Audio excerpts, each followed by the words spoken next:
A little bit more Sri Aurobindo. This is from a chapter called The Ascent Towards Supermind, which would be basically equivalent to Gebser's integral. It is a first condition of this change that the mental man we now are should become inwardly aware of and in possession of his own deeper law of being and its processes. He must become the psychic and inner mental being master of his energies, no longer a slave of the movements of the lower Prakriti, but in control of it, seated securely in a free harmony with a higher law of nature. An increasing control of the individual over his own action of nature, a more and more conscious participation in the action of universal nature, is a marked character, it is indeed a logical consequence, of the evolutionary principle and process. All action, all mental, vital, physical activities in the world are the operations of a universal energy, a consciousness force, which is the power of the cosmic spirit working out the cosmic and individual truth of things. But since this creative consciousness assumes in matter a mask of inconscience, and puts on the surface appearance of a blind universal force, executing a plan or organization of things without seeming to know what it is doing, the first result is kin to this appearance. It is the phenomenon of an inconscient physical individualization, a creation not of beings, but of objects. These are formed existences with their own qualities, properties, power of being, and character of being, but nature's plan in them and organization of them have to be worked out mechanically, without any beginning of participation, initiation, or conscious awareness in the individual object which emerges as the first dumb result in an inanimate field of her action and creation. In animal life, the force begins to become slowly conscious on the surface, and puts forth the form, no longer of an object, but of an individual being. But this imperfectly conscious individual, although it participates, senses, feels, yet only works out what the force does in it without any clear intelligence or observation of what is being done. It seems to have no other choice or will than that which is imposed on it by its formed nature. In human mind there is the first appearance of an observing intelligence that regards what is being done and of a will and choice that have become conscious. But the consciousness is still limited and superficial. The knowledge also is limited and imperfect. It is a partial intelligence, a half understanding, groping and empirical in great part, or, if rational, then rational by constructions, theories, and formulas. There is not as yet a luminous seeing which knows things by a direct grasp, and arranges them with a spontaneous precision according to the seeing, according to the scheme of their inherent truth. Although there is a certain element of instinct and intuition and insight which has some beginning of this power, the normal character of human intelligence is an inquiring reason or reflective thought which observes, supposes, infers, concludes, arrives by labor at a constructed truth, a constructed scheme of knowledge, a deliberately arranged action of its own making, or rather that is what it strives to be, and partly is, for its knowledge and will are constantly invaded, darkened, or frustrated by forces of the being which are half-blind instruments of the mechanism of nature. This is evidently not the utmost of which consciousness is capable, not its last evolution and highest summit. A greater and more intimate intuition must be possible which would enter into the heart of things, be in luminous identity with the movement of nature, assure to the being a clear control of his life, or at least a harmony with his universe. It is only a free and entire intuitive consciousness which would be able to see and to grasp things by direct contact and penetrating vision, or a spontaneous truth sense born of an underlying unity or identity, and arrange an action of nature according to the truth of nature. This would be a real participation by the individual in the working of the universal consciousness force.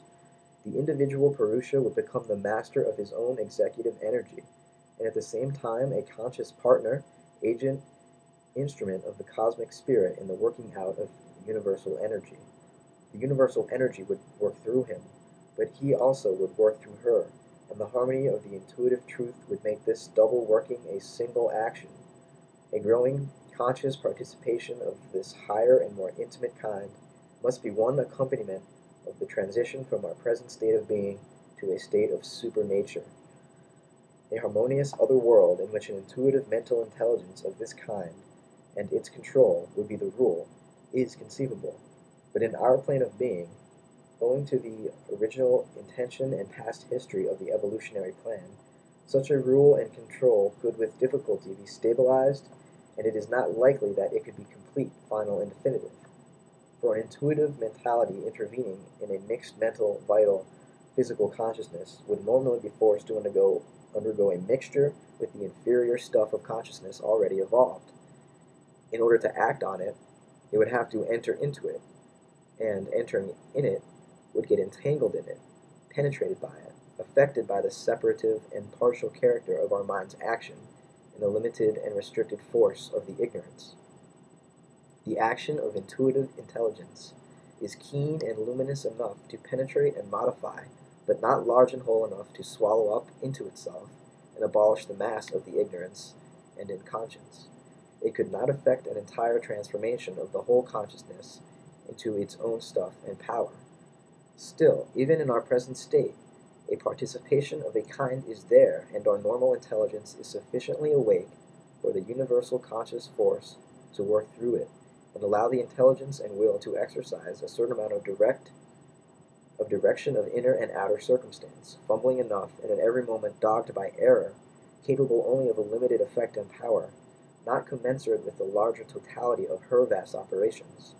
In the evolution towards supernature, this initial power of conscious participation in the universal working would enlarge in the individual into a more and more intimate and extended vision of her workings in himself, a sensitive participation of the course she was taking, a growing understanding or intuitive idea of the methods that had to be followed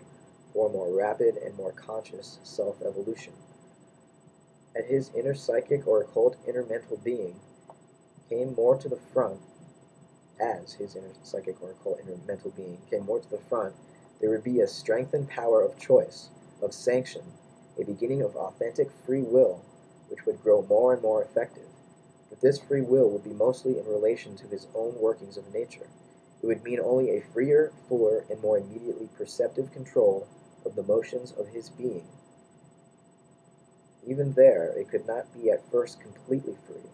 so long as it was imprisoned in the limits created by its own formations, or combated by imperfection due to a mixture of the old and the new consciousness. Still, there would be an increasing mastery and knowledge, and an opening to a higher being and a higher nature. Our notion of free will is apt to be tainted with the excessive individualism of the human ego, and to assume the figure of an independent will acting on its own isolated account, in a complete liberty without any determination other than its own choice and single unrelated movement. This idea ignores the fact that our natural being is a part of cosmic nature, and our spiritual being exists only by the supreme transcendence. Our total being can rise out of subjection to fact of present nature only by an identification with a greater truth and a greater nature. The act of the individual, even when completely free, could not act in an isolated independence, because the individual being and nature are included in the universal being and nature, and dependent on the all-overruling transcendence. There could indeed be in the Ascent a dual line. On one line, the being could feel and behave as an independent, self-existence uniting itself with its own impersonal reality. It could, so self-conceived, act with a great force, but either this action would be still within an enlarged frame of its past and present self-formation of power of nature, or else it would be the cosmic or supreme force that acted in it, and there would be no personal initiation of action, no sense, therefore, of individual free will, but only of an impersonal cosmic or supreme will, or energy, as its work. On the other line, the being would feel itself a spiritual instrument, and so act as a power of the Supreme Being, limited in its workings only by the potencies of the supernature, which are without bounds or any restriction except its own truth and self-law, and by the will in her. But in either case, there would be, as the condition of a freedom from the control of a mechanical action of nature forces, a submission to a greater conscious power, or an acquiescent unity of the individual being with its intention and movement in his own and in the world's existence.